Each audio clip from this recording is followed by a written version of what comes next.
Qu'est-ce que c'est que la mondialisation en gros? Alors évidemment, quand on fait parler les gens, il y a toute une série d'images qui viennent. Alors, il y a actuellement, la mondialisation, c'est la Chine, c'est les pays de l'Est, c'est les délocalisations, puis il y a des bouts de finance dans l'idée générale de la mondialisation, etc., etc. Si on veut être un tout petit peu plus précis, je dirais que la mondialisation peut se définir de la manière suivante. C'est le processus de déréglementation généralisée de tous les marchés. Alors, ça veut dire essentiellement deux choses. Ça veut dire d'une part que dans la mondialisation, il y a l'intensification de la concurrence. On abat les barrières douanières, on abat toutes les restrictions à la circulation des marchandises, des hommes et des services. Confère par exemple la directive Bolkestein lors du récent débat européen. On libéralise les investissements directs, on va privatiser pour mettre en concurrence les services publics, etc., etc. C'est le premier volet de la mondialisation, la concurrence. Et c'est cette partie-là de la mondialisation qu'on voit à l'œuvre, par exemple, du côté du phénomène des délocalisations. Deuxième partie de la mondialisation, la déréglementation s'exprime dans une sphère qui est un peu particulière et qui a une grande importance, qui est la sphère de la finance. Donc la déréglementation financière, c'est la libéralisation de tous les mouvements de capitaux. Donc la liberté des détenteurs de capitaux, actionnaires, etc., d'aller et venir absolument à leur gré. Alors ça a fait émerger la sphère financière en position ultra dominante dans l'ensemble des rapports sociaux du capitalisme. Donc ça a une grande importance. Et tout ça a pour effet d'accroître la violence de ceux qui sont en position dominante et dont la domination est devenue encore plus dominante du fait précisément de cette libéralisation généralisée. Et cette violence accrue, eh bien on la voit, mais alors on la voit très concrètement, par exemple, dans les rapports entre donneurs d'ordre et fournisseurs. Les donneurs d'ordre ont à leurs pieds une espèce de valetaille de fournisseurs qui se battent tous comme des chiffonniers pour remporter les contrats. Et donc il peut jeter les uns contre les autres tous ces fournisseurs, dénoncer les contrats le cas échéant quand ça lui plaît, et surtout il a la possibilité désormais d'accaparer une fraction de plus en plus importante de la valeur ajoutée qui est produite dans la chaîne générale de valeur. Alors ça c'est formidable.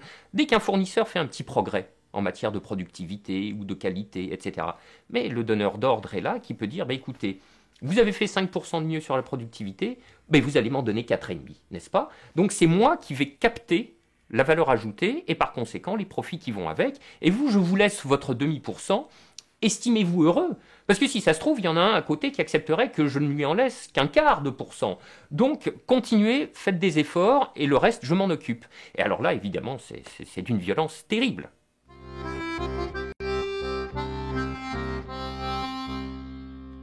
Cette lutte du capital industriel et du capital financier, qui évidemment ont beaucoup d'intérêts en commun, mais également ont beaucoup de sources de conflits et d'antagonisme entre eux. On pourrait la saisir au travers ça va paraître de la psychologie ordinaire, mais au travers de tempéraments différents. Si tu veux, il y a un tempérament industriel et puis il y a un tempérament financier qui visent des objectifs assez radicalement différents. Le tempérament industriel, il a pour objectif le développement, la réalisation, faire les choses. Le tempérament financier, lui, il est intéressé par toute autre chose. Il est intéressé par une seule chose même d'ailleurs, c'est la rentabilité. Je veux dire, il met du capital à l'entrée, et il faut qu'à la sortie, il y ait le même capital, mais augmenté d'un certain taux, et d'un taux d'ailleurs de plus en plus important. Alors ces deux logiques se télescopent, parce qu'elles sont quand même assez foncièrement hétérogènes. Et alors, ça a des effets extrêmement concrets. Un fonds d'investissement rentre dans le capital d'une entreprise industrielle telle que ces entreprises de décolletage. Mais il faut payer l'investissement initial, et au plus vite, on a entre 3 et 5 ans pour faire ça. Et puis, il faut retaper vite fait l'entreprise pour qu'elle affiche des profits suffisants et qu'elle soit suffisamment appétissante pour pouvoir être revendue avec plus-value, là encore. Mais ça, c'est une logique qui peut contredire assez violemment les finalités industrielles même de la boîte. Puisque, à force de vouloir soutirer de la plus-value financière, on prive l'investissement de ses moyens financiers même, et on arrive à des phénomènes de capture qui sont extrêmement importants. À telle enseigne qu'on en arrive à des situations où ce capitalisme financier qui est réputé moderne, décoiffant, efficace, tout ce que tu veux, aboutit à des situations de sous-investissement, c'est-à-dire d'empêchement du rythme de l'innovation, du progrès technique et du développement industriel, ce qui est un résultat contre-intuitif pour la forme la plus avancée du capitalisme contemporain tout de même.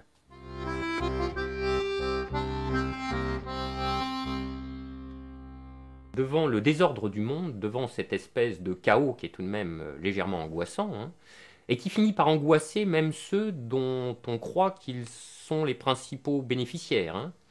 C'est-à-dire un certain nombre de patrons, pas les plus gros, et puis certains de nos hommes politiques commencent aussi un petit peu à s'affoler. Et n'ayant à peu près aucune intelligence des mécanismes qui sont à l'œuvre, en général, les gens qui se préoccupent le plus de l'état du monde s'en tirent par des appels à la vertu.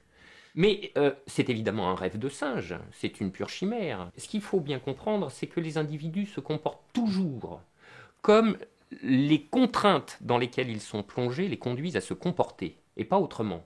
C'est-à-dire, si possibilité est laissée à un acteur financier, par exemple, de dépouiller une entreprise pour maximiser sa propre rentabilité financière, il le fera, car c'est dans la logique du capitalisme financier de le faire, et je veux dire, il ne faut pas, comment dirais-je, il faut pas demander à un canard de devenir amoureux d'un tournebroche, par exemple. Voilà, ça ne se passera pas. Donc si l'on veut que le chaos du monde soit un petit peu moins chaotique, c'est pas à la vertu des individus qu'il faut en appeler. C'est à la reconstitution ou à la constitution de nouvelles structures du capitalisme qui conduisent les agents à se comporter de manière un peu différente. Et hors de cet enjeu-là de reconfigurer les structures du capitalisme, hélas, je crois que point de salut.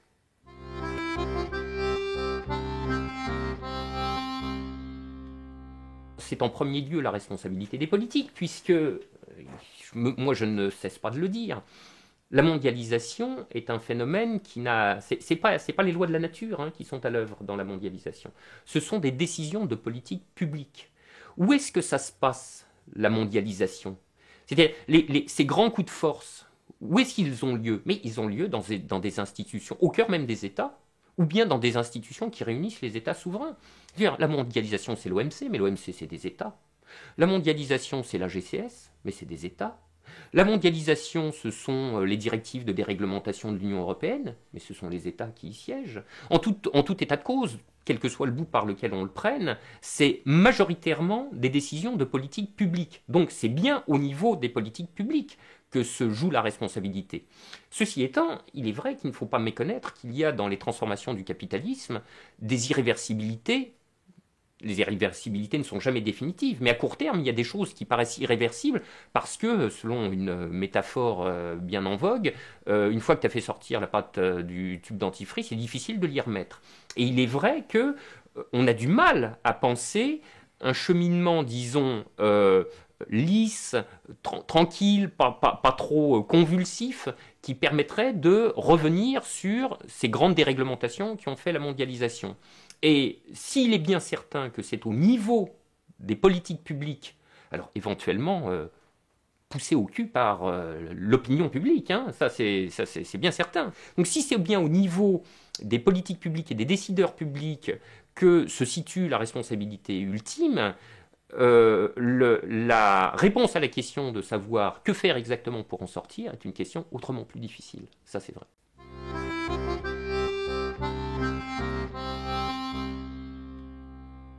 C'est vrai qu'il y a dans la mondialisation actuelle, dans la façon dont les gens se la représentent ou l'aperçoivent, il y a cette idée d'un extraordinaire chaos, et plus encore d'un chaos violent, j'insiste, un chaos violent.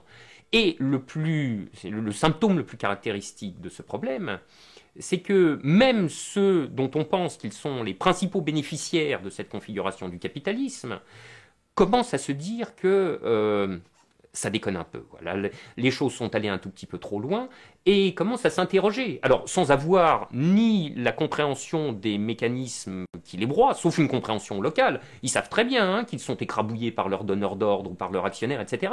Mais ils ne savent pas exactement d'où ça vient et comment ça s'est mis en place. Mais ils constatent que ça va mal, c'est dur, n'est-ce pas? Et bien même ces gens-là commencent à se dire, mais peut-être qu'il faudrait cesser de laisser ce capitalisme libéralisé courir librement sur son air. Et le plus étonnant, c'est qu'on retrouve de la manière, mais la plus improbable, dans la bouche de ces gens qu'a priori on pourrait ranger dans le camp du capital, on retrouve des discours qui sont parfois presque marxistes. Alors avec des vraies intuitions, mais presque théoriques, des intuitions dialectiques, et qui consistent à dire, mais voilà, le capitalisme est en train de développer d'effrayantes contradictions. Si on n'y prend pas garde, ces contradictions vont atteindre un jour un point de rupture, et alors là, à ce moment-là, il y aura quelque chose de très grave qui se passera.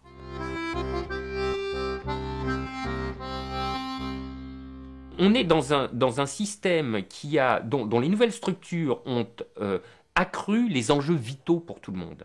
Tout le monde lutte à mort. Tu vois, tout le monde lutte pour sa survie, ou bien alors pour les mieux placés du système, pour des accroissements de puissance, encore au-delà de ce qu'ils ont déjà réalisé.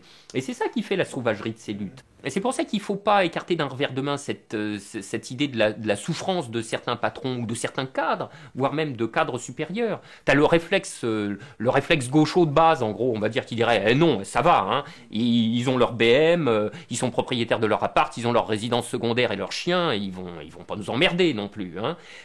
Et c'est vrai, il y a quelque chose de pas faux là-dedans. Je veux dire, encore une fois, toutes les souffrances ne se valent pas. Mais tu peux pas non plus complètement faire l'impasse sur ce fait que la souffrance maintenant a été disséminée dans toute la structure sociale du capitalisme. Alors, en même temps, on pourrait se dire, mais ça, c'est les conditions d'un changement, tu vois. Si tout le monde en chie, je veux dire, à la fin, quand même. Normalement, la conscience que la violence de ce système a atteint des seuils intolérables devrait pouvoir se faire. Et à la limite, je dirais presque qu'elle se fait. Et on en voit la trace en particulier dans des événements politiques d'un genre un peu spéciaux, comme le référendum européen. Je veux dire, si le référendum fait non à 55%, c'est qu'il n'y a pas que les ouvriers et les employés qui ont voté non. Je veux dire, il y a d'autres groupes sociaux qui commencent à se dire, là... attendez, ça va. Et on le sait bien, hein. D'ailleurs, c'est vraiment un des drames de l'histoire, c'est que pour qu'il y ait du changement social profond, il faut, si tu veux, que les dominants commencent à en baver un peu.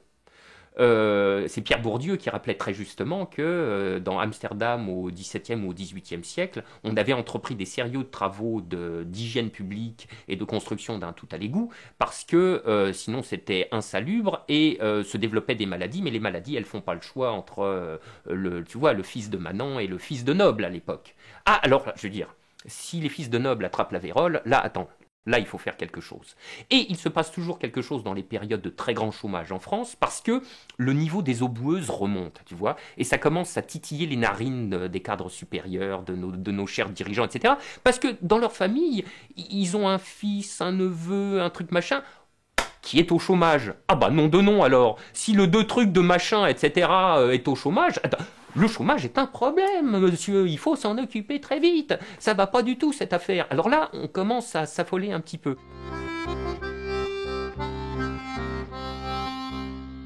Ceux qui sont le plus haut dans la structure sociale, je veux dire même les grands managers, qui eux aussi doivent cachetonner, ils ont un intérêt existentiel à jouer le jeu, qui fait qu'ils supportent la souffrance plus que les autres. Évidemment, le gars, tu sais, qui est à sa pièce d'emboutissage, qui 1800 fois par jour actionne son levier, lui, il se réalise pas existentiellement. Donc, il a que l'inintérêt du boulot, à quoi s'ajoute la souffrance de sa condition sociale. Quand on remonte dans la hiérarchie du capitalisme, on retrouve de la souffrance aussi, mais ils sont tenus par le jeu également. Ah, l'an prochain, je serai manager de ceci, je serai directeur de cela, je vais reprendre la responsabilité de cette filiale ou machin. Donc c'est dur, mais je continue. Alors c'est pour ça qu'il faut atteindre toujours des niveaux très hauts de souffrance. Il faut qu'en bas on souffre énormément pour qu'en haut on souffre beaucoup et même suffisamment pour que le jeu n'envahisse plus la chandelle. Tu vois ? C'est-à-dire que ceux qui ont intérêt au jeu trouvent que le jeu est devenu trop pénible, trop douloureux. Et là, non, là, ça suffit. On ne veut plus jouer. Et d'ailleurs, je veux dire, dans tes PME de larves, il y en a qui commencent à atteindre ce niveau critique. Il y en a qui commencent à dire, d'ailleurs, la meilleure preuve, c'est qu'ils se barrent. Eux aussi, ils votent avec leurs pieds. Ils revendent. Tu vois ? Ils revendent. Ça veut dire qu'ils ne veulent plus jouer le jeu. Il y en a marre. Alors eux, c'est là que c'est pas comme l'ouvrier. Je veux dire, l'ouvrier, il n'a pas le choix de sortir du jeu. hein. Et puis s'il sort, de toute façon, il sortira avec 0 €. Tandis que le patron de PME, il peut sortir du jeu, et puis il sort avec le paquet. Voilà, alors c'est bien, ça lui fait des vieux jours confortables, hein, tout de même. Donc c'est pas pareil. Mais en même temps, le jeu, c'était sa vie.